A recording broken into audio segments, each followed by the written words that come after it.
Unit Kerja Pengadaan Barang dan Jasa Sekretariat Daerah Kabupaten Bogor menyelenggarakan workshop penginputan rencana umum pengadaan pada aplikasi Sirup di lingkup pemerintah Kabupaten Bogor tahun 2023. Kegiatan yang dilaksanakan 2 gelombang ini di salah satu hotel Babakan Madang ditujukan bagi pegawai kecamatan dan organisasi perangkat daerah.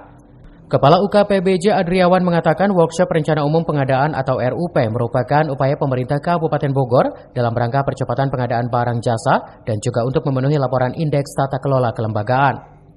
Ia berharap melalui workshop capaian presentase penginputan RUP Kabupaten Bogor bisa mencapai minimal 80%, sehingga menjadi tolak ukur yang baik untuk proses pengadaan selanjutnya.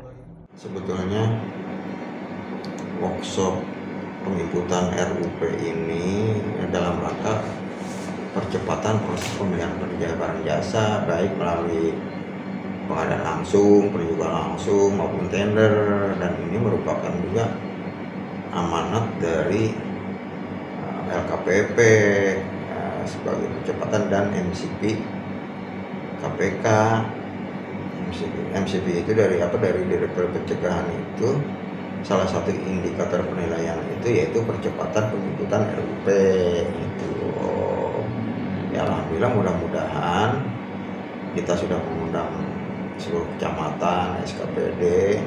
Itu dilakukan 2 gelombang. Gelombang pertama sudah dilaksanakan pada tanggal 22 sampai dengan 24 itu kecamatan, dibuka oleh PLT ya kemarin ya.